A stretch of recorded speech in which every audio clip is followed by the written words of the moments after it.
Ta'aman, which is going to be our guest speaker for today.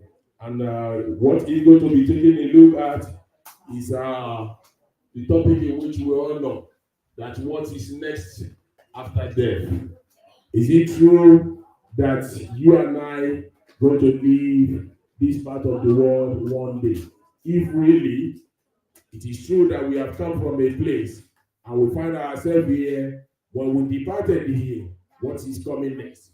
May Allah subhanahu wa ta'ala make it easy for the speaker and make it easy for us as a listener to understand and make it useful for us in this life and the hereafter. Allah wa sallam wa marhaba abikum.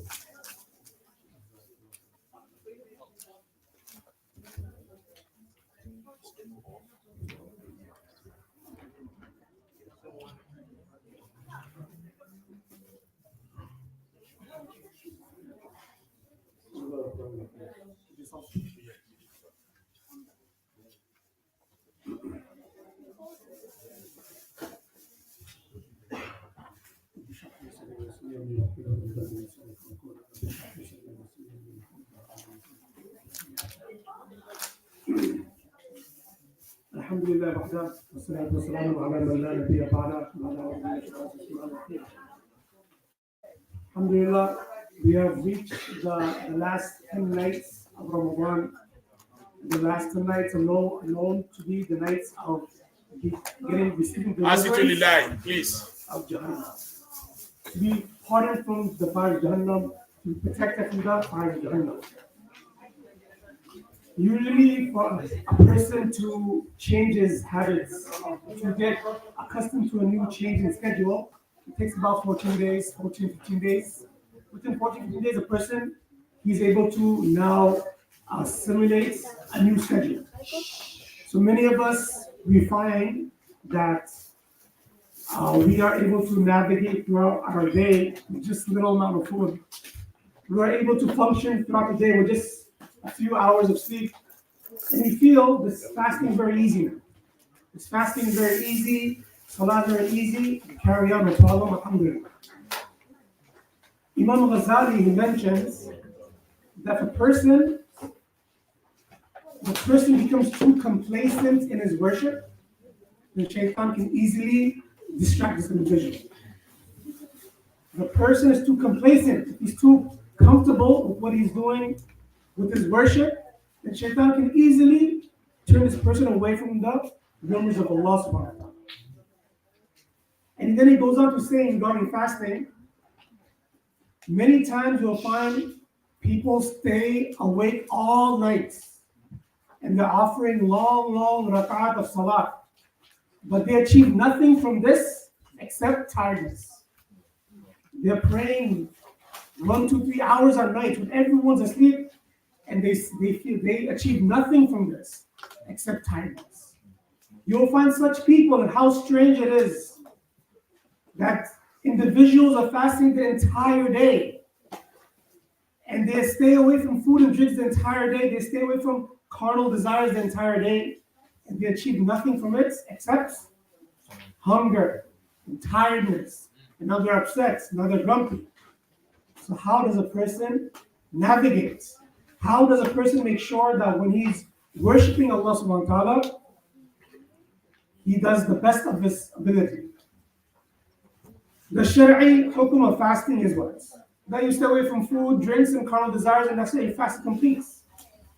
But you must also protect your eyes, you must also protect your tongue, you must also protect your ears, you must also protect your body. From doing those things, that leads a person away from Allah subhanahu wa ta'ala. A beautiful example, I was listening to one talk about Mufti Azimuddin from Chicago, and he was giving an example. We hear these accidents that happen on the highway with the big truck drivers, and what is the main cause of those accidents? He just went to sleep for a few seconds. He just nodded off for a few seconds, and in just a span of a few seconds, he took the lives of 5-10 people. Just by closing your eyes for a few moments. Any of us that have driven for a long period of time, we felt that smoke, you're falling asleep, and how your car starts swerving around, right? So they gave the example, Mufti Syed gave the example, we are in this life, we are navigating our life in this world, and our destination, our target is the happiness of Allah subhanahu wa ta'ala, Jannat. If for one moment my eyes go look at the haram, if for one moment I speak haram, if for one moment I look at haram, I listen to haram, then that is sufficient for shaitan to jump and pounce on a person and take them away from the remembrance of Allah subhanahu wa ta'ala. So when we say protect your eyes, it doesn't only mean do not look at haram. But protecting your eyes, protecting your gaze also means don't look at anything, or we should try our best to not look at anything that steers us away from the remembrance of Allah subhanahu wa ta'ala. For example, a beautiful car. Nice blue sheen, nice red color, nice black color, and so how beautiful that car is. And you look at it for a few moments. In those few moments, you're not remembering Allah subhanahu wa ta'ala. This is the hifadha, this is the protection of our gaze. And he mentioned a few things. How can a person navigate his way during his fast? Skipping them, going to the main two I want to mention, and then I'll branch off to the main topic today. When we eat, when we have our pre-dawn meal or pre-fajr meal, the suhoor, the sahari, we should not eat so much that now it's hindering myself from the worship of Allah subhanahu wa ta'ala. I should not eat so much I become lethargic and lazy. And when I'm breaking my fast, I shouldn't eat so much that now I'm doing qada of all the meals I've missed throughout the day. Right? That's not the purpose of that. When we break our fast, even in those moments, we eat to the level that I'm not hungry anymore, but I am still, I can still eat. Right? It gives you, we shouldn't, to eat, to fill my belly with delicious food. This is nafs, this is desires. So even in the time of eating, we should try to fight our desires. And the last point of how can I navigate my fast properly, the best way. When we break our fast or while we are fasting, we should have this fear. Is my fast accepted? Is my fast truly accepted? Did Allah subhanahu wa ta'ala accept my fast? Will Allah subhanahu wa ta'ala accept my fast? That fear should be there, as well as Allah subhanahu wa ta'ala will definitely accept my fast. There should be a balance. A nice example I thought of. Just recently we had our exams, and the students in front of me, I taught them the qa'idah, they're going to memorizing the Quran. This exam, you pass the exam, then you go to memorizing the Quran. The entire term, the student performed excellently. He performed so well, I had confidence. He's also confident that he's going to pass the exam and go on next. But on exam day, he's crying. On the exam day, the student is crying, he's scared. What if? What if I mess up here? What if the teacher asks me this question? What if I mess up? What if I mess up? What if? The what if is there. But he's confident in his own skill set. He's confident in his ability. But that's the balance that I need to have when I'm breaking my fast. Before the iftari time comes, we make dua and cry to Allah subhanahu wa ta'ala. Will Allah accept my fast? We shouldn't feel, well, I stayed away from food. I stayed away from drinks. I didn't even go near fulfilling my carnal desires. So my fast is definitely for sure is good. Sure, I backbited. Sure, I did a ghiba. Sure, I swore someone. Sure, I said a bad word. Sure, I might have hurt someone some way or other. But I have fulfilled my other obligatory aspects of my fast. Sure, your fast is complete, no problem. But what reward is now left of your fast? What reward is left of your fast? We all understand the hadith. من قال لا إله إلا الله دخل الجنة. That individual who says the words, I believe in Allah, there's no worthy of worship but Allah, then I'll go to Jannah. But first, as Muslims, we believe that. Anyone that says the kalama, they'll go to Jannah. But that fear should also be there. Because everybody will go to Jannah. The last person that will go to Jannah, he'll be spending so many years in Jahannam.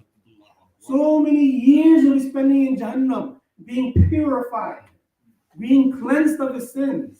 After who knows, after how many millions of years, billions of years later, he will go to Jannah. So we bring yaqeen, La ilaha illallah, I believe in this, I go to Jannah. But the fear should be, I want to go to Jannah without any sort of reckoning. I want to go to Jannah without ever tasting the fires, or even the flames, or even the sparks of Jannah. That is the ultimate success. When you ask an individual what is success, you ask a businessman what is success, he'll tell you, well, success is whatever I made last year, this year I should make more. If you ask a second grader what is success, the definition would be that I go to third grade. You ask different people of different profession what is success, they'll give the definition of success. But true success, the ultimate success, is that Allah subhanahu wa ta'ala becomes happy with me and I enter Jannah without any reckoning, without any hisab. So today's topic is the life after death, or realities is life after death. And I'm a substitute speaker. This news was given to me very late. So Mufti Abdullah, who told me about this program, he gave me a book. And the book is written by Arshad Ilahi Saab. And the title simply put, life after death. What is barzakh? What is this barzakh we hear about? When we know the Quran, Maraj al-Bahraini yaltaqiyan, or the two oceans, that they're there but they never meet. And the description that is given there is barzakh. La yabghiyan. There's a barzakh, there's a barrier there, and the two will never meet. This barzakh is a different dimension to say, right? Nowadays, past few years, the word dimension and alternate universe is very popular. Students understand, children understand the meaning of these things. Many times Rasulullah are advising after burying the deceased. After burying the deceased, Rasulullah tells the Sahaba Ikram, advises the family, stay around the grave. Spend some moments around the grave so that the deceased can take solace, can take comfort with your presence. So the discussion, right, a difference of opinion, right? There's a lot of opinions regarding what happens after death. But whether a person dies or not, that's everyone's convinced that death is reality. Two things that you can never avoid is what, as they say, death and taxes. Right? Death and taxes. It's a joke. Okay. So death, everyone agrees, death will reach everyone. People try to prolong their life with, taking the blood of their child or whatever other things they do. Death will come to everyone. And the purpose of this life is to prepare for that. One easy preparation for death, one easy preparation for the akhirah. Rasulullah sallallahu alayhi wasallam, he gave, when describing the fadila, the benefits, the virtue of salah, that individual who offers his salah daily in congregation, in jama'ah. This jama'ah can be in the masjid. This jama'ah can be in the work areas, right? You're not able to make the masjid, then at least have a jama'ah happen in your workplaces. That individual who performs jama'ah 5 times a day, he'll get 5 rewards. He will get 5 rewards. 1 reward in this life. 1 reward in this life and 4 in the akhirah. The first reward is the reward that we all want. Our daily sustenance becomes easy. A beautiful example is given to me. If you ask a farmer, they're raising chickens. If you were to take a handful of grains and rice and were to scatter on the land, that one chicken, to eat that one morsel of rice grains, will have to make some effort to collect all these grains. Take that same amount of grains and put it in one place. With very little effort, the chicken, the animal, the bird will have its sustenance with ease. So Allah subhanahu wa ta'ala makes a person's daily sustenance very easy. You find incidents where both husband and wife are working 2 jobs, 3 jobs, 4 jobs. They have no time for their family. They have no time to live a life. They have no time to worship Allah subhanahu wa ta'ala, which is an excuse. You always have time for worship Allah subhanahu wa ta'ala. And they're still struggling to pay whatever payments they need to pay off. And then you find incidents where a person is working just one job. The student, all of his sons are in boarding school or in madrasa, Islamic school, and he's able to pay those fees, pay for the car, pay for the houses, and he's able to live fine. This is barakah. So Allah SWT puts barakah in our world. The first reward is Allah SWT puts blessing and barakah in our world. Our daily sustenance becomes very easy. And then the 4 are in the akhirah. The 4 is after I pass away. The first being the azab, the punishment of the grave is uplifted. The grave is such a place. Depending on who the occupant is, the grave will treat the occupant in its like manner. When a very evil and sinful person is placed into the grave calls out to this evil person, out of all the people that have walked on my surface, walked on the earth, I have despised you the most. I have hated you the most. I have detested you the most. Now come into me and see how I treat you. And then Rasulullah starts explaining. The grave starts to constrict and narrow up to such an extent, and he uses fingers to demonstrate that ribs of one side will penetrate the ribs of the other. It will be so narrow the body will be both will be crushed. And if a pious individual, a person who tried his best, I very much emphasize try, because that is what Allah subhanahu wa ta'ala will look at. How much effort did you put? Did you try? There are people that try to do good and their life was cut short. They weren't able to become a hafid. They weren't able to give charity, whatever case it may be, but they made an effort. So those people who try to be pious, those people who try to be close to Allah subhanahu wa ta'ala, then on that day, the grave will call out to them. Out of all the people that have traversed upon me, I have loved you and you were the most beloved to me. I loved you the most. Come into me and see how I treat you. And then the Rasul explains that the grave starts to expand as far as the occupants can see. And a window of Jannah is open, and the individual, the occupant, he enjoys the fragrance of Jannah till Yawm al-Qiyamah. May Allah give us tawfiq to be of the latter. Ameen. So the life after death. I'll be reading from the book that I received because all of it is in here. So it's more easier when I read it off. But this preparation, very easy. The first is the removal of the harms of the qabr, of the grave. And then number 3 is what? He gets the book of deeds on his right hand. That person, again, I'm listing the 5 benefits of offering salah with jama'ah, in congregation, in collective manner. The third, number 3, is that he gets his book of deeds in the right hand. And what is the meaning of getting the book of deeds on the right hand? This means that your book of deeds is very heavy, very weighty, and you have done a lot of successful actions in your life. This is your book. This is a good sign. This is a good sign. And that person who faltered in his life, who was not as capable or was not as successful, then he will receive his book of deeds in his left hand and will be very disgraced in front of mankind. Everybody will be raised up, everybody will be resurrected. We will all be in one single playing field.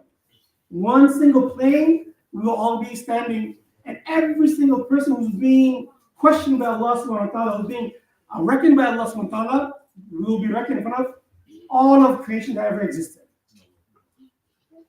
Number 4, the 4th reward. He will get the ability to cross the bridge of Sirat in the speed of light. What is the bridge of Sirat? The description given of the bridge of Sirat is, it's such a bridge. It is thinner than the thinnest hair. The bridge is so thin, it's thinner than the thinnest hair. And it's sharper than the sharpest blade. Now imagine this such a bridge like this. Who's going to cross it? Are we so confident in my talents, my skill sets, that I can cross this bridge? Are we that confident? Can I cross this bridge? Right? Even if you are the fastest person on earth, can you still cross this bridge? Not likely.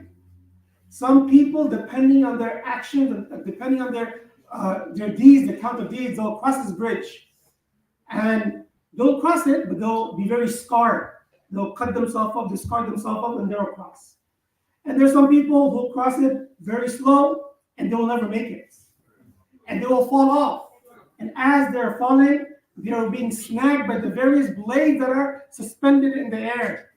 And where are they falling into? The pits of Jahannam. Allah save us. Then you have the person who offered his 5 times daily salah. He gets to pass this bridge in the speed of light. And the speed of light, he gets to pass this bridge. And then the last reward in the Akhirah is that he enters Jannah بِغَيْرِ حِسَابٍ, without any reckoning. And this is the ultimate success, to enter Jannah without any reckoning. What is this reckoning? What is this hisab? Many things we do in our life, many things we do, we don't realize how much we are doing wrong, or how faulty our actions is, how much we are wasting. Our teachers always emphasize. In your wudu, Rasulullah would make wudu with the amount of water of a mud. The Arabic container, the name of the container was called a mud. It's about 500 milliliters, less than that, about this much, where the label stops, ends. With that much water, he'll make his entire wudu, about, plus minus. And how much water are we using in our wudu? How much water is being wasted? This wastage will be, we have to stand in front of Allah subhanahu wa ta'ala and answer for that. The food that we eat, how much are we eating? Is it necessary to eat that much? 3 meals a day, subhanAllah.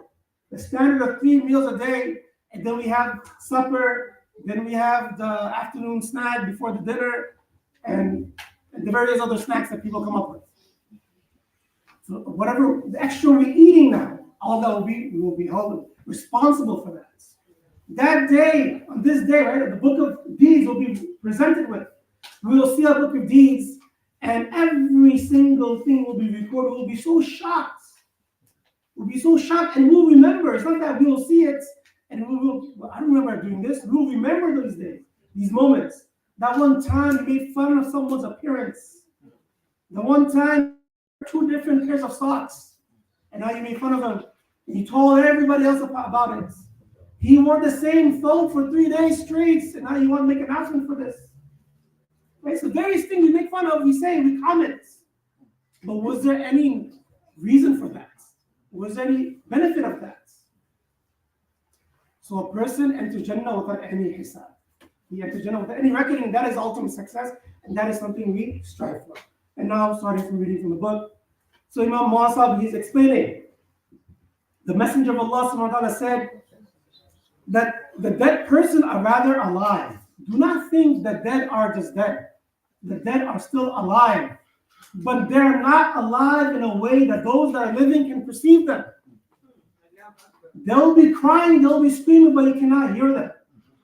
Rasulullah sallallahu alaihi wasallam told us, Sahaba Ikram, if it wasn't for the fear where you will stop burying your brothers, I would have made dua to Allah subhanahu wa ta'ala that, oh Allah, let the people that are living hear the anguish and cries of the believer, of those who are buried. But I fear if you have heard these cries and these anguished wails, that you would be too scared to bury your deceased brothers and sisters. So for that reason, I don't make this dua.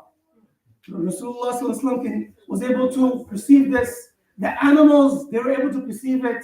One time Rasulullah sallallahu alaihi wasallam was riding upon a horse. And suddenly the horse made such movement. It was a horse or a camel. He made such, the animal made such movements. It was trying to fling Rasulullah sallallahu alaihi wasallam off his back. And then Rasulullah, he was able to maintain control. And after, he just noticed, why did the horse stop? Why did the animal stop? He noticed above it, right in front of it, there was a bunch of graves. Then he asked the Sahaba Ikram, do you know who's buried here? Do you happen to know who's buried here? And the Sahaba Ikram, they mentioned that these are the people who passed away during the time of Jahiliyyah, during the time of ignorance. And Allah knows best what actions, what activities they carried on in their life. The animals were able to perceive it and hear it. So that the deceased, they're not dead. They are alive till Qiyamah. And as I mentioned earlier, if you are a pious individual, or if you are a person that tried his best to be good, tried his best to get close to Allah subhanahu wa ta'ala, then inshallah the grave will be a place of tranquility for the individual. Our teacher would, during exam days, we have exam, and some students, they don't perform so well. The teacher will ask us, well, did you try for the exam? The teacher will say, yeah, of course I tried. Of course, I studied very, very hard. Then the teacher would ask us, would you be able to stand in front of Allah subhanahu wa ta'ala and tell him that you tried your best? And then no. We think, right? We think, look into ourselves and and ask ourselves, if I were to pass away today, what do I have to show Allah subhanahu wa ta'ala? If you show him the deeds of the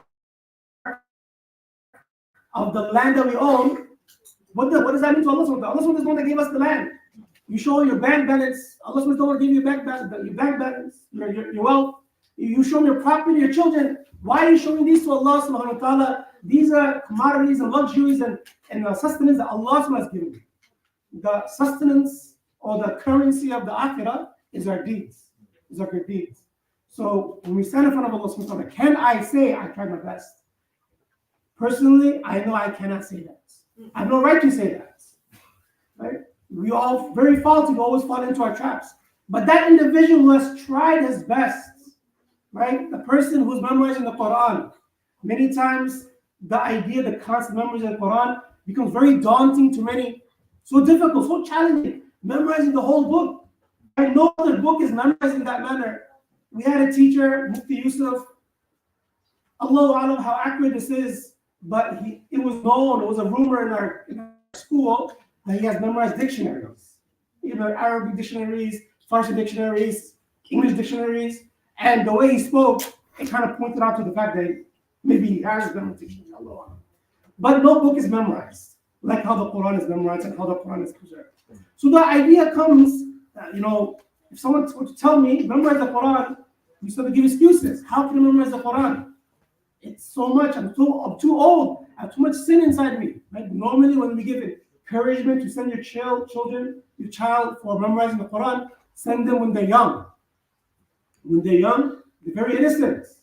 In the hearts, there's a lot of light in their hearts. The Quran is nur, can easily be absorbed into the hearts. But as a child grows older, now he's a man, many times sin is also in a person's heart. And light and darkness cannot exist in one place. So it's very encouraged to send child when they're very young to become perfect. But now that I said this, don't think, okay, that's for the child, that's not for me. For memorizing one ayat of the Quran, someone can do the math, there's about 6,600 ayat of the Quran. If every day a person memorizing one ayat of the Quran, then within 20, 30 years, he could become a hafiz of the Quran. Now in the process, you made this intention today and you memorize one ayat today, and I pass away tomorrow. I will be raised with the huffaz. I'll be raised with the individual, the people who have memorized the Quran, because I made intention. I made intention and I made an effort, but I wasn't able to complete it because my life was cut short. So the intention is very important. Intention is very valuable. So continuing, although their lives are different from those of ours, right? As we mentioned, the barzakh is a barrier we cannot perceive. Those who have passed on is a perception that is not given to those who are living. Rasulullah sallallahu alaihi wasallam would say, breaking the bones of a deceased person is like breaking his bone as he's alive. For whatever reason, some people would break the bones to bury them, Allahu Alam, for whatever reason. Rasulullah, why are you breaking his bone? Do you feel like he's not alive anymore? You won't feel it? No, leave it as is, because they are alive. They are alive. Once the Messenger sallallahu alaihi wasallam saw Hadrat Amr bin Hazm sitting supported by a grave and remarked, "Don't put this man of grave to trouble." Meaning what? He was resting on the grave. He was resting on the mountain. Wait, don't disrespect the grave. They are alive. Respect them. Do not walk over. Do not step on. Now, if you did step on and you were unaware, there was no markings, then no problem. And generally, it is advised there should not be any markings. The least marking play on the ground, but even that is against the sunnah, the tombstones, and reading of the tombstone is encouraged. This is our Ustad, Mahram Abbas Umar. He compiled a list of things that people do that decreases the memory. Things that person does that will decrease a person's memory. And as students, memory is one of the most important commodity that we have, talents. And to look at a tombstone, to look at the writings of the tombstones, who is buried here, what was his accomplishment, what years did he live for, these things, reading these tombstones, it decreases the memory. And the various others, inshallah, you guys can look it up, inshallah. If you have any questions, guys, Mr. Abdullah, we can send you the link, inshallah. When a person passes away, he reaches a world called barzakh. Even if he is still buried or cremated, even if he's turned to dust, turned to ashes, his Islam will still be there. The Messenger of Allah said, when the dead body is put on a cot or in a blanket or into the grave, and the people lift it to carry towards the grave, the virtuous ones presses them to carry fast. Meaning what? When you put the mayyit, the deceased individual, into the, what do you call this? The casket, yes, the caskets, and you carry this individual. If the person was an individual who was very pious, he tells the carriers, please take me quick. Take me quick. Their hisab in this world is so clean. They're ready to meet their creator.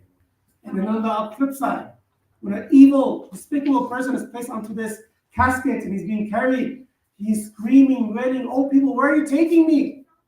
Where are you taking me? Because now he is witnessing the other dimension. He is witnessing the other life. And he sees the horrific things that lie for a person like himself. What happens to a person between his death and the establishment of the doomsday called barzakh, which literally means screen, fence, barrier? Since the body is generally buried in terms of grave, hence those persons who are cremated or get drowned remain alive in barzakh. No matter what you do to your body, you tell your children, your offsprings, those who survive you, that when I pass away, chop my body up and spread it on the land so that what? I do not get any hisab. So there's a hadith regarding that. And Bukhari and Muslim mentions about a certain person committed numerous sins. A certain person committed numerous sins. On the verge of his death, he bequeathed his sons. He begged his sons, asked his sons that after his dead body should be burnt to ashes. Half of the ashes be flown into the land, into the wind, and the other half be thrown into the sea. Having left this, he will remark, if Allah overpowers me or he restores me to life, he will give me the worst punishments ever to be given to anyone. Because he knows. He was a Muslim, he was a believer, he was a believer. I was about to say mu'min, wrong words. He was a believer, a very sinful believer. But he believed in Allah and he believed in punishment, but because of his habits and his addictive nature, he was always falling back into his habits. So he still had that fear. And he told his children what to, go away, rid away with my ashes. When he died, his son did accordingly. Thereafter, Allah subhanahu wa ta'ala asked the sea to collect the particles of the body, and the sea obeyed his order, and the land did the same when ordered. After having assembled all the particles, he revived them, Allah revived them. Later he was asked, why did you leave such a will? Oh Allah, I did it because I feared you. I did it because I feared you. He submitted. Thereupon Allah subhanahu wa ta'ala forgave him. Reading this reminds me of one of the verses, one of the hadith mentioning the mercy of Allah subhanahu wa ta'ala. On the day of Qiyamah, Allah subhanahu wa ta'ala will bring two such individuals who are very sinful. Two such individuals who are so sinful in their life that they will not even taste Jannah until after they have tasted Jannah. So Allah subhanahu wa ta'ala brings them forth and he tells the first person, your entire life you disobeyed me. Not once have you looked a second time to think if you're doing wrong or not. You have made your place in Jahannam. Go run towards Jahannam. And this person will run. He will run towards Jahannam as is something he has been desiring for so long.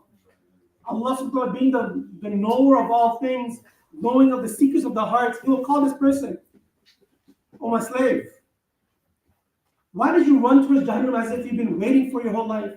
As if you desired it? Have you not heard of the atrocities of Jahannam, the evils of Jahannam? Why is it that you ran so much, so fast, so quickly towards Jahannam?" And the person said, "Oh Allah, my entire life I spent in your disobedience. Just this once, I want to be able to obey you, O Allah, fulfill your commandment." Allah loves us so much, He forgives us individual. The second individual, Allah will tell the same thing. You spend your entire life in sin, in my disobedience, He made you place in Jahannam, go towards Jahannam. And this person, he starts walking towards Jahannam, takes a few steps, and he stops and looks behind him, looks towards Allah. Again, takes a few steps, stops and looks back, and does it a few more times until he calls him. "Oh, my slave, the entire life you didn't obey me, and even now you're trying to disobey me? Even now you're trying to disobey me? The other person ran and you just, you're fighting my orders." And this person says, "Oh Allah, during my time in this world, I came across a gathering. And in the gathering, they expressed how merciful you were, how forgiving you were, how, doesn't matter how sinful a person is, if you turn to you, you will forgive." Allah subhanahu wa ta'ala. So hoping for that forgiveness, I kept looking back to see if you will forgive me. And Allah subhanahu loving this. Because the person recognized the name of Allah subhanahu wa ta'ala, Allah subhanahu forgive this individual. Right? So many times we feel, I'm a sinful individual. I've done much sin. How can Allah subhanahu wa ta'ala forgive a sinner like me? How can Allah subhanahu wa ta'ala forgive a person who has been so disobedient in his life? That's the whispers of shaitan. Out of the many ways a shaitan can trick an individual, right? Those who are very connected to Allah subhanahu wa ta'ala, they have their ways, shaitan has their ways with them. And those that have been completely deviated, shaitan has their ways with them. So we should not feel hopeless in the mercy of Allah subhanahu wa ta'ala. We continue hoping, we continue making istighfar. It does not matter how many times I fall into the haram. I made qasam, I said wallahi, tallahi, billahi. I said all the qasams, I took all the oaths, and I still go back into the same sins. You should not let this feeling be such that stops you from continuing seeking the repentance and forgiveness of Allah.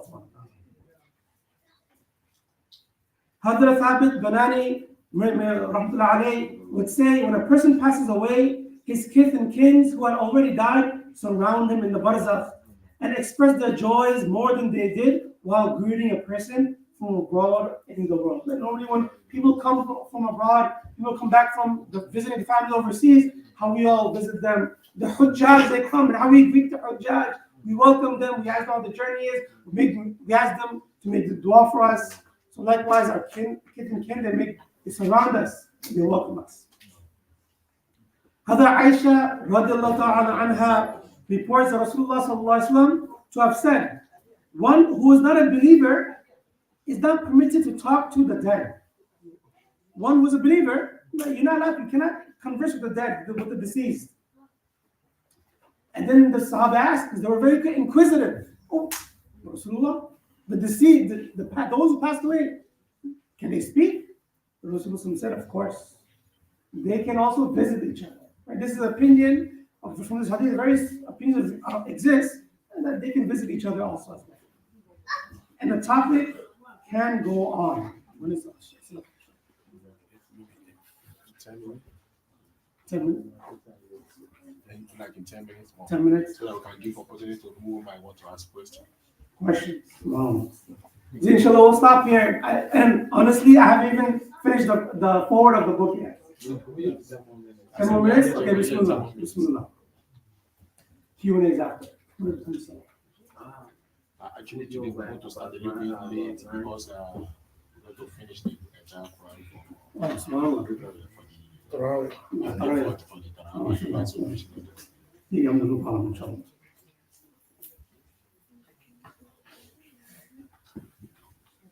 Describing the life of the pious. Those people who had built such a connection with Allah subhanahu wa ta'ala, they were very eager and very waiting, very, always showing eagerness to pass away. They're very happy, right? Because they know, between them, they know they had the glad tidings, that received everything. They're happy to meet Allah subhanahu wa ta'ala. So there, one time Abu Hurairah was passing by and was reaching the marketplaces. And one Sahaba asked, oh Abu Hurairah, where are you going? Where are you going? And Abu Hurairah mentioned that I'm going to the marketplaces. So this person asked, oh Abu Hurairah, when you go to the marketplaces, go and buy death for me. I'm ready to bring it on, I'm ready for that. Right? This is the iman, this is the correction the Sahaba Ikram had towards Allah subhanahu wa ta'ala. And you will find such individuals alive today as well. You should not feel, but those were the Sahaba Ikram. Of course they can stand up and all night offering their salah. MashaAllah, Imam Sahib mentioned today's a khatam of Quran. In just 20 days, subhanAllah, also in foundation doing khatam. And our mother said, Azadville, South Africa, in the first day of Ramadan, they would have one khatam of the Quran. On the first day of Ramadan, the Taraweeh night after Salat Isha, they would have the khatam of the Quran. Those who are courageous, those who are, even though old, young, those who are courageous, they will stand up all night. In about 7 to 8 hours, they'll finish the entire Quran. So we should not feel this is something of the past. It's not possible for today. No, it's not true. Right? Time is also the creation of Allah subhanahu wa ta'ala. Many times we complain that, but there's no time. I have no time. How can I make time for them? How can I come offer my salah? My salah takes, mashallah, if you have students, they could pray salat al-isha in how many seconds? Right? In seconds, they could finish salat al-isha in seconds. Inshallah, they do it observing the proper arkan, they'll perform the salah. It takes 4 or 5 minutes and you don't have that much time. What abusive work environment are you working in that you cannot make 5 minutes for the sake of Allah subhanahu wa ta'ala? Time is a creation of Allah subhanahu wa ta'ala. If Allah subhanahu wa ta'ala wants, He can allow a person to do so much. But sometimes you find you're doing your tasbihat, you're doing your tilawat of Quran, and you're in the zone, you zoned out, and then you look at the time, subhanAllah, only 2 minutes passed. Subhanallah, only 4 minutes passed. But this is the barakat of time. Time is the creation of Allah subhanahu wa ta'ala. We do not ask for more time, do not complain about time. We ask Allah for barakah and blessing in our time, and likewise for our wealth. We do not just strive for more wealth. Right? You can strive for it, bismillah. Ask for barakah in your wealth. And barakah in your wealth will happen when the time that Allah does give you, you use it with accountability. The time that Allah does give you, you use the time in a wise manner. One story of my father, before I was born, before my brother went to Islamic school, madrasa, my father had 2 jobs. One job as a nurse and one job as working as a manager in a restaurant, in a hotel. 2 completely different professions, and he was doing this. And then he mentioned that after I was born, my brother had nothing to do with it. Allah, children, these barakah in the house. But the day he put my oldest brother into madrasa, and madrasa is expensive, right? $40 tuition.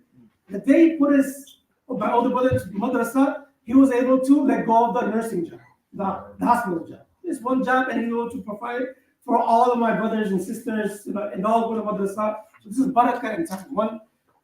This is, I believe, the brother of Abu Hurairah, radiallahu anhu, or some other Sahaba. He was one of the Ashab al-Sufa.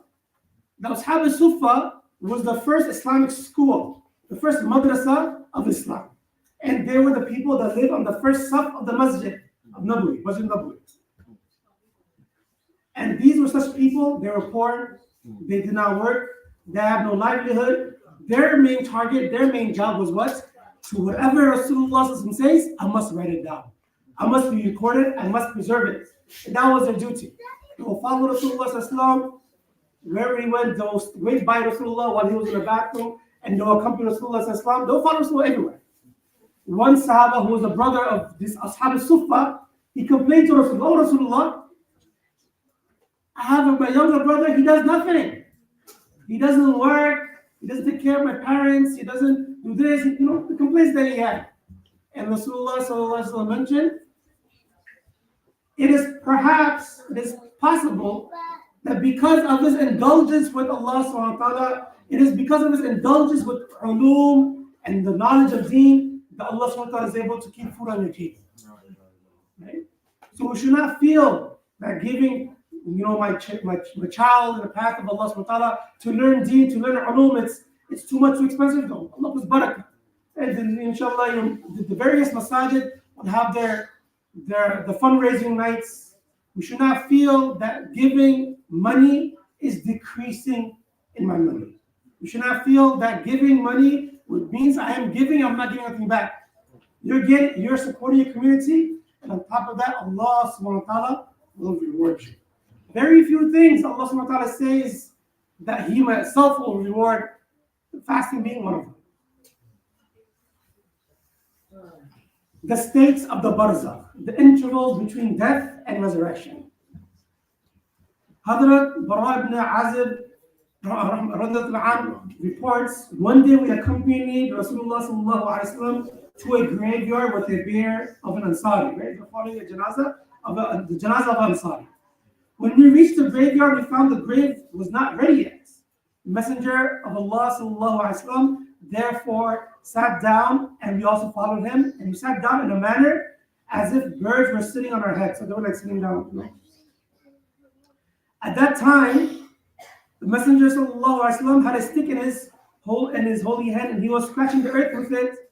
In the meantime, he raised his head and observed, seek refuge from the torment of the grave. Right? He was scratching the dirt, and as he was scratching it, he was mentioning, seek refuge from the torments and the adab of the grave.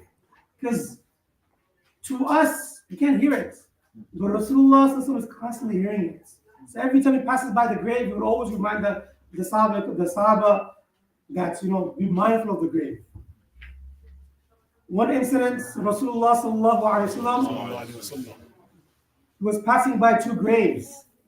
And these graves were the graves of believers, meaning Sahaba. And as he was passing, he quickly went to a tree and he broke off a branch. He broke that branch in two halves, and he put one branch on top of one grave, and he put another branch on top of another grave. The Sahaba Ikram, again, very inquisitive. Oh Rasulullah, why did you do such a thing? Why did you do that?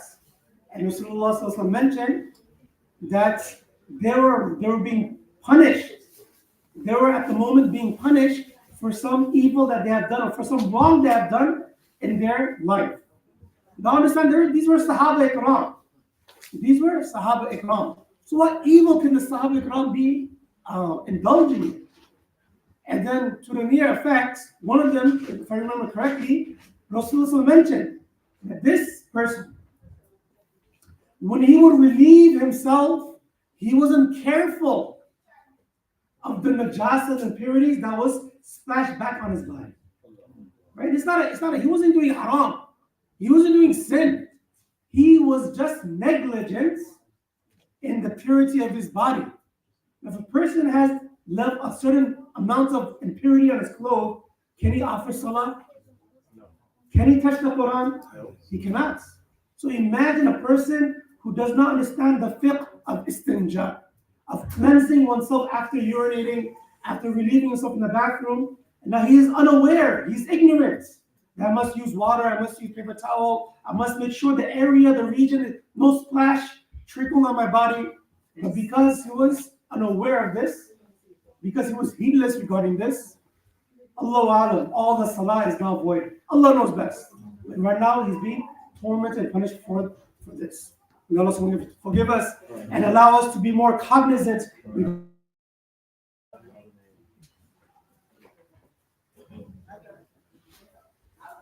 Rasulullah sallallahu alaihi wasallam, upon observing, he explained, when the angels start ascending from the heaven, groups of the angels falling in a way inquire about the virtuous souls. Right? They come to take the believer. A door is open. Right? When the angels come, again, we're going off track. But when Allah subhanahu wa ta'ala was giving points of responsibilities to the angels, right? Jibreel alayhi salam has the duty of bringing a nuzul and the Quran and different various revelation. And then when the jobs were distributed, when it came to Israel alayhi salam, the angel of death, that your job is to take the souls of the believers. Your job is to take the souls of the creation. Israfil alayhi Islam, his complaint, his worry was one thing. Oh Rasulullah, oh Allah subhanahu wa ta'ala, people will hate me. People will hate me if they know I'm the angel of death. People will hate me. And then Allah subhanahu wa ta'ala tells angel Israel that people will not hate you.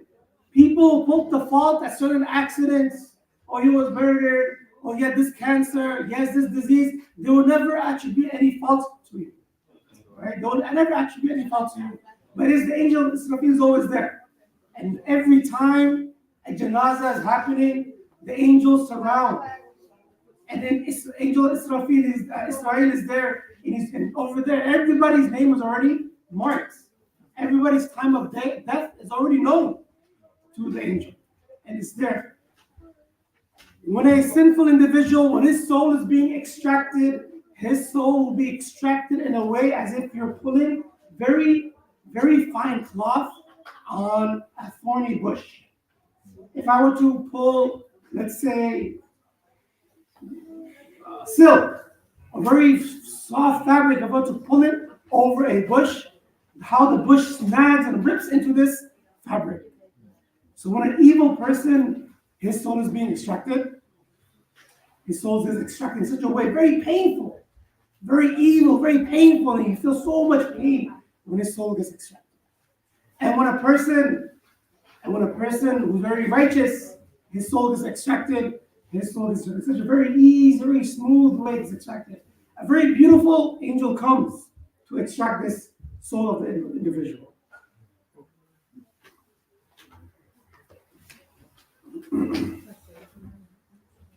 The disgrace of the non-believers. When the unbelieving person is about to leave the world and moving towards the hereafter, black-faced angels, very dark and very angry-looking face, angels, they come from the skies with a sackcloth and sit so far he could see. Meaning, imagine something that smells.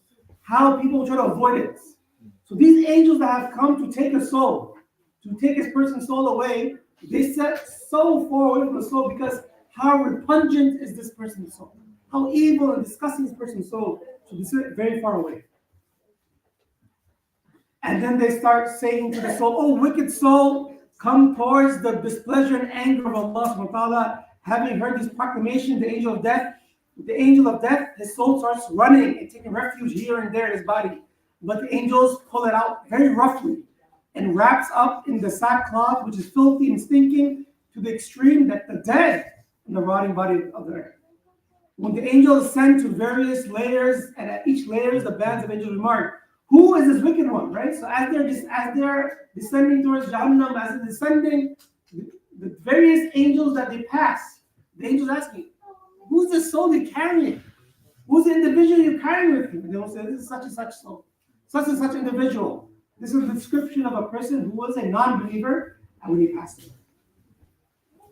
When the angel is sent to various layers, yes, this is the son of so and so. The doors of heavens also remain closed for him, as Almighty Allah Ta'ala says, "The gates of heaven shall not be open for those that have denied and scorned our revelation, nor shall they enter paradise until a she camel passes through the eyes of a needle." Right? Can you ever put a camel through the eye, the little hole of a needle? Never. And likewise, a person who has disobeyed, who has rejected Allah subhanahu wa ta'ala, he also will never enter Jannah. Sometimes the question is asked, what if, students always like asking the what if, very hypothetical and they're very impossible questions. Gee, we're going to different tangents. What if a person was born on an island? How was he born? He was just born on the island. Right? No family was born on the island. How can this person believe in Allah subhanahu wa ta'ala? There's no one there, no one around him. There's no one to teach him the word Allah. There's no one to teach him the word Rasul or the messenger. How? Then what is his state? What will his state of Iman be? First, Allah subhanahu wa ta'ala will judge accordingly. But second, there is enough signs around us that there is a higher being. There's enough signs around us to show there's a higher being. When Ibrahim alayhi salam, when he was kicked out of his town, Ibrahim started saying what? He saw the stars in the sky. He's, Hada Rabbi, Hada Akbar. Many times people translate this as Ibrahim Islam thought, because the stars are so beautiful and bright, this is his ilah. But that wasn't the case.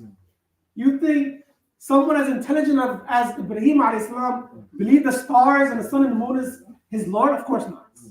But he was jesting, or he was mocking those that took the stars, that took the moon, that took the sun as their ilah. Hada Rabbi, Hada Akbar. And then when the sun comes out, the moon disappears, the stars disappear. This can't be my Lord, because my Lord can never be overpowered. So there's enough signs around us to show that there is a higher power. There is an ultimate power. There is someone that is controlling everything. So you may not know the words. You may not know the Quran. You may not know Rasul. But you know that there's someone out there controlling this, doing this. That's enough. Right? That's enough. The prophets, before they received prophethood, none of them would ever do shirk. Right? One of the qualities of prophets, they would never do shirk. They would never fall into shirk. So what would the prophets do before that? Right? Rasulullah sallallahu alayhi wasallam, he would go into the Ghar Hira, right? The cave of Hira, and he would meditate. Right? That meditation, just thinking about the creation and how much injustice is being happening around him. Right? And that was just, just meditate. He was just thinking about the creation. There must be a higher power. There was no actual worship that took place, but there was also never any shirk that took place. Shirk is what? Associating partners to Allah subhanahu wa ta'ala. So such is the fate of the infidels, of those who are disbelievers and disbelieve in Allah subhanahu wa ta'ala and reject the message. So a person, so I went on a tangent over here, rejecting the message. After seeing all this creation, the sun, the stars, the trees growing, right? MashaAllah, the droplets of water is clear. The water droplets are clear. You put it into the ground, you put it out into the seas of no color, and then they produce the colors red, green, brown. It's all these so much signs around us to show that there's a higher being. There's the ultimate programmer, right? For now, everybody's going to these programming fields. The ultimate programmer is Allah subhanahu wa ta'ala. So by seeing this, and you can read and you still reject, then again, you are rejecting the clear signs of Allah subhanahu wa ta'ala. The anxiousness of a believer for saying salah by the grave. Hadrat Jabir reports the Messenger sallallahu alaihi wasallam, when a believer is placed in the grave, he feels as if the sun is setting. Thus, when his soul is restored, he gets himself seated and tells the angels, leave me to say salah first. Right? The angels, right? So mashallah, this person, he has been worshipping Allah subhanahu wa ta'ala his entire life. He's been trying his best to worship Allah subhanahu wa ta'ala his entire life. So even as he is put into the grave, he still has a tendency of, I want to offer my prayer. I want to offer my prayer. When he goes to Jannah, even then he will have the desire, the burning passion to pray something. Right? May Allah subhanahu wa ta'ala to act upon what he said. May Allah subhanahu wa ta'ala let us be amongst those who enjoy the grave, enjoy the life, enjoy the life of the grave and the virtue of the grave. Allahu Akbar. Alhamdulillahi Rabbil Alameen. Alhamdulillah Rabbil Alameen. We thank Allah subhanahu wa ta'ala for the opportunity He gave to us to be a Muslim, an individual who believe that after this life there's another place we're going to. Meaning, we're going to use all the opportunity we have here to working towards having a very good hereafter. And that's subhanahu wa ta'ala make it easy for each and every one of us. And inshallah, without wasting our time, I don't know if we have any question in regard to the life and the life after the death, or any other question you would like to ask Mufti, inshallah ta'ala, within 5 or 10 minutes, so that we can be able to proceed to Salah for Salah to Isha. Bismillah. Before we start the questions, I want to preface, I'm not a Mufti. I'm just a teacher of the Quran, not a Mufti. But you can ask, and inshallah, if you can answer, I'll answer. Otherwise, inshallah, I will forward it to our Muftis. Salam alaikum. Salam Wa alaikum salam to Allah. Is it Islamically correct for a Muslim to donate their organs after death? or it is haram? After so if in a person's will, right, it's Islamically encouraged for every person to have a will. If in your will you have decided such portion of your wealth to be donated to something somewhere, and it doesn't exceed 1/3 of your wealth, then Bismillah, you can do that. At the time of dying, Not well. No, that's subhanallah. Yes. Can you donate your parts of your body? Yes. That's a Muslim. Yes, that is But that is not permissible. not permissible. No. This body, it's my body, it's amanat. This is a trust Allah subhanahu wa ta'ala has given to me. This body is, we're just piloting. The soul, we're just piloting this body. We're not allowed to disfigure the body. We're not allowed to do any weird configuration to the body. So we are not allowed to donate our body to science. What about burning? Cremation. Cremation? Not allowed, no. Not allowed. No, she still have another question, please. Let me ask you a question. Assuming one person in the family needed that organ to survive while the other one is almost dead, can't they just say, let me give my life to this person to survive? And let's say they are in the same family. They might not be the same father, the same mother, but in the same compound. I'm giving my life away? No, you are already dead. Okay, I'm dead already. Okay. Yeah, you dead already. And then there are so many people waiting to use that organ that can benefit their own life so that they can continue to have that gift in their own heart. They just take that person to the operation room or do the operation and then insert the new organ into the new person to live longer. Yes. It's not permissible to disfigure this. Was it? Take any of our parts Yeah. to another person. No. So But, however, there has been discussion, can I take someone else's organ? Apparently, there's some fatwa out there. Again, not a mufti, so you have to consult them. But you can have the organs of some of my brother himself. He has a ligament of some 50-year-old athlete, lady, sister, something. So, sorry I couldn't answer your question. Thank you. so in the case of what about if you're still alive, like a kidney transplant? Yes. Is that permissible or it's not? To my knowledge, it is not permissible, but we have to go back to the see if we get some more.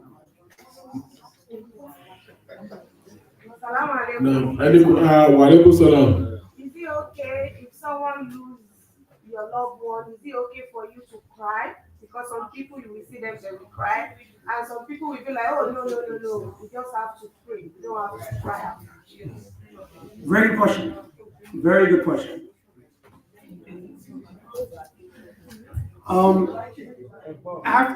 If a person passes away, to mourn. Are you allowed to mourn for the deceased? Yes, you can. Yes, you can, and you can mourn for it as long as you're alive. The type of mourning that is, they tell you not to do is when you're crying and screaming, oh Allah, why my son, why my family? This is, now you are fighting against the hukum decree of Allah subhanahu wa ta'ala. So when you make dua and you cry, no problem. But the wailing and crying and screaming, that should not be done for an extended period of time. You can cry, soft, that's no problem. No, Yusuf.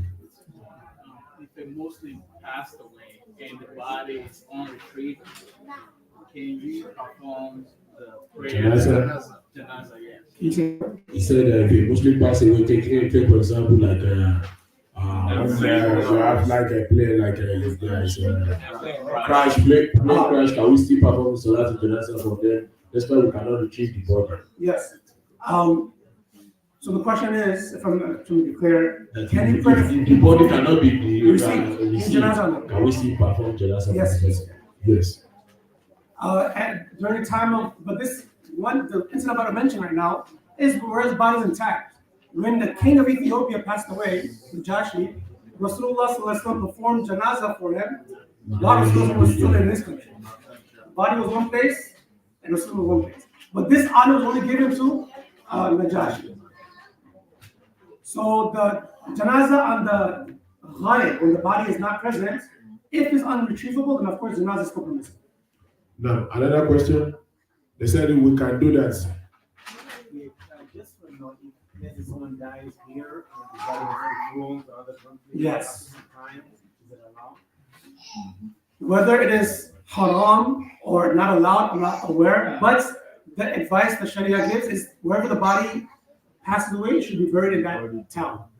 In that town. Rasulullah Sallallahu Alaihi Wasallam was buried in Medina, in his home. The place where he passed away, in the same area, that house was turned into a grave. So taking the body to your other. Yeah, so sometimes what happens, you're touring, you go to Italy, you pass away, and you're just alone, there's no family there, the body should not be transferred. If the body is transferred, okay, it's transferred, now what? It's buried here, but it should not be transferred, it should be buried wherever he passed away. Allah Akbar. So it has nothing to do with that or whatnot. So I was asking a Muslim brother back home about most truckers that drive, like most of the time they're always on the road. And this is about select. So we have said that instead of you waiting till you get back home and observe all your select, that you can actually use a stove. Probably just park. Let's say it's winter, you can just probably park by the roadside and perform ablution with a stone. Stone. Yes. Okay. He's talking about tayammum. You're discussing about tayammum. Tayammum can be used on any earthly material. Anything that can't melt, like ice, you can't make tayammum on ice. Anything that can rot, like a meat, flesh, you can't make tayammum on that. Anything that can decay or burn, like grass, you can't make tayammum. So any earthly materials, so let's say, that's wood. You can't make tayammum on wood burns. But on a driveway, I can make tayammum on that and perform my Yeah, so you can actually sit down in the car and perform your salat. Yes, if it's earth, if it's a clay pot, you could. He says sitting inside your car to observe your salat. Is it permissible? If you have control to pull over and offer your salat, then you must do that. You must do that. Example, because if you're a truck driver, then you have all the control. A scenario where you don't have control is you're in a bus, and you ask the bus to pull over, bus driver to pull over, you won't pull over, then you offer your salah sitting down. Because he's not pulling over now, the time's about to run out. So you can offer your salah sitting down. But when you do get home, you have to offer the salah again. Again, yes. If you can, for example, in aircrafts, you have enough room to pray standing up. So you pray your salah standing up. And you don't have to make that up again. Not in a commercial. What's commercial? It's not commercial. Yeah, not commercial. I mean, yeah, sure. We are watching like some of these Arabian airline, they always have a very big space whereby you stand up, and there always be a qibla. You observe your Commercial prayer, flights are short. go back to your seat. Every do have I think United one other airline too. Controversy about when somebody passed away and they encourage the female to bury around. Is it encouraged for the female to go, or is just because based on the action that's what it was kind of not allowing them to go to the bare side?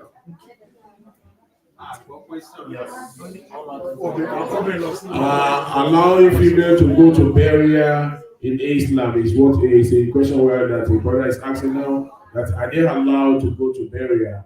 If not, what is the reason?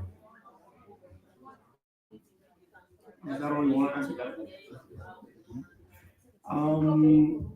Yeah, I'll get back to you. Inshallah, they said he's going to get back to us.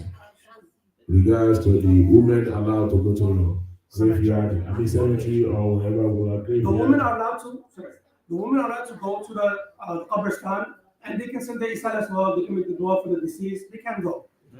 What is the reason why the people say do not take the women to the janaza? During the burial, very emotional, and there can be a little commotion or not. But if they can control it, inshallah, by the side, they can stay, no problem. But if the question is, can they go to the graveyard? They can actually go to the graveyard, make dua for the deceased.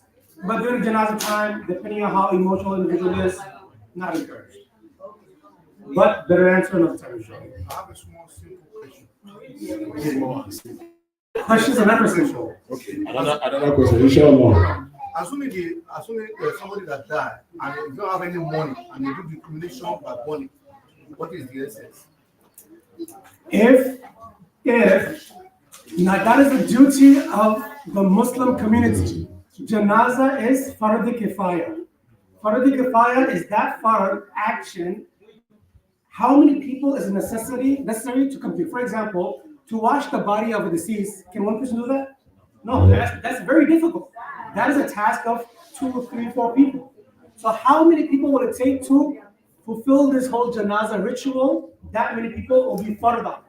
So if no one in the community is washing his body, is taking care of his brother's janaza, then the entire community becomes sinful.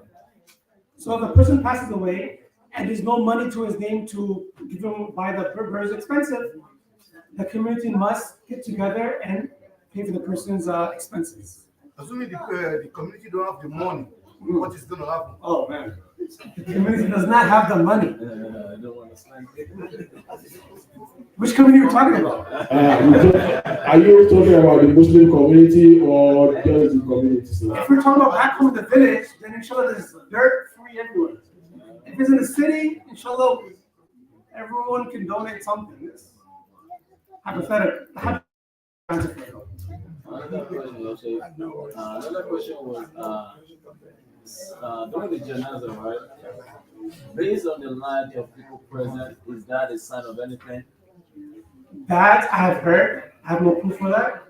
That they say it, right? SubhanAllah, how many people came into his janaza? This is a very good sign. As Muslims, we can take good omens from certain things. This is fine. For example, this person, subhanAllah, passed through the month of Ramadan, and we take the levels of happiness. Alhamdulillah, my father passed through the month of Ramadan. It's permissible to do that. So to be happy because of numbers and that person's janaza, okay, so follow. I have no proof substantiating that. Now, we are. Please, can we allow Wahid to ask his question? What's your question? Well, Allah forgive you if you go from being a Muslim to not a Muslim to being a Muslim again and then after not a Muslim. Finally, something I can answer. Yes. Yes, he will forgive you. Doesn't matter how many times you become Muslim or you leave Islam, come back to Islam, leave Islam, come back to Islam, he'll forgive you. You can break the Kaaba. You can break the Kaaba and ask for forgiveness from Allah, Allah will forgive you. But that doesn't mean you have to break it. So you're asking if someone was Muslim, stopped being Muslim, and he continues to not be a Muslim the rest of his life. Then, at that point, he's rejecting Allah subhanahu wa ta'ala. So why is he now hoping for forgiveness? If he's hoping for forgiveness, then he's a Muslim. If he's hoping for forgiveness, he's a Muslim, right? He may not have said it, but inshallah he's Muslim. Okay. There is one here already. Who? Hold on. Go out there, Adam.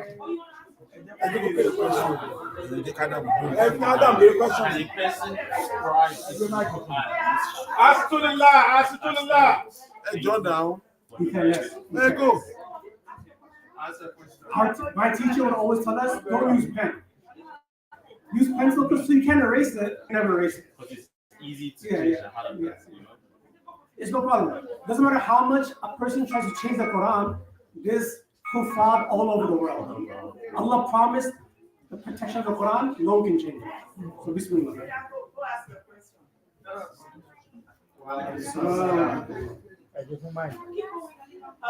Can you give us For what?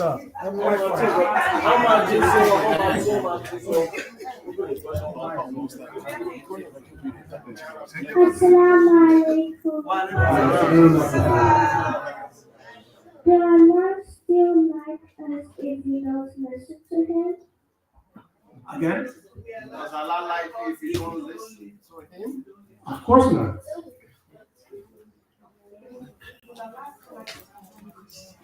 Finish now. But is this your question? So you have to Is your question? So if Allah told me to pray, and I don't pray, Allah subhanahu wa ta'ala will be upset with me. Because Allah has given me so much gifts. Allah subhanahu wa ta'ala has given me eyes, He's given me family, given me a mother, a father, brother, sister. Allah has given me so much gifts. We have to worship Him. Right? Yes. If you gave your father, put it on the spot. If you gave your father a flower, right? If you give your father a flower, a beautiful flower, and your father throws it in the trash, would you be happy? If your father puts it somewhere dirty, will you be happy? No. So Allah subhanahu wa ta'ala has given you so much good, and if you don't listen, then Allah subhanahu wa ta'ala will be upset.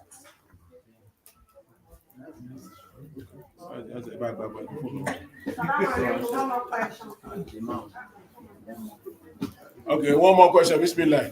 Yeah. When someone is diseased, like when someone dies, right, and the person is owing money. Debt. So the family don't have money to pay back, his or her debt. What will happen? So during the time of Rasulullah, the Sahaba Ikram always encouraged when someone passes away, they will make announcements. Does this person owe anyone any money? And this announcement is normally given by the child or whoever survived them. Does this person owe any money? If they owe money, then please come forth and collect. And if he does owe money, please forgive. The person asks for forgiveness, but again, it's his money. He wants to collect, he can collect. And if he has children or if he has family left, they should try their best to pay off the debts. In the case of no money, then inshallah, hopefully the person the collector, he has some mercy in his heart. But any wrong, anything I owe to a Muslim brother, Allah will never forgive me unless I pay him back, right? The connection between, right? Allah forgives all our sins. Anything I ask Allah, Allah will forgive. But whatever dealings I have with another brother, Muslim or non-Muslim, that forgiveness will only come from that person himself.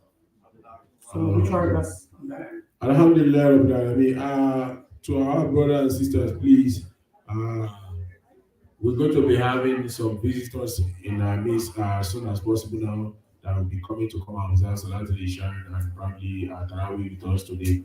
Because as I've said earlier on, today will be back at the end of the recitation of Quran for our Tarawih. So please allow them to be in our midst. Please do whatever it takes to welcome them. And that's one of what Allah accept all our prayer.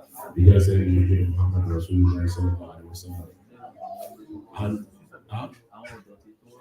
So for those of us, the male, please let's pick up our trash as we are going downstairs so that they can be able to make use of all these places to observe their prayer.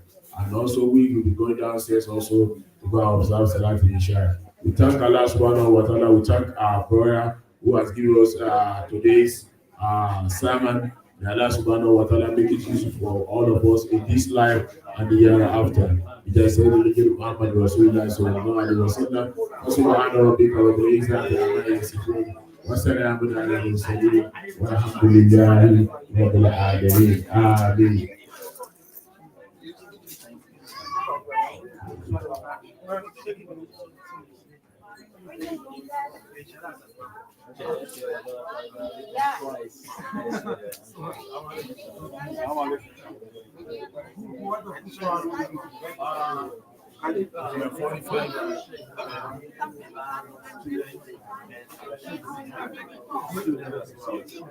They will be here. You want to you will lose them. You will discussion is happening. Anything more than 12 men, they have to 12 hours. Once you seek for forgiveness and you seek for I actually, because we also have the something to make and the fundraiser. So I have to go there to help.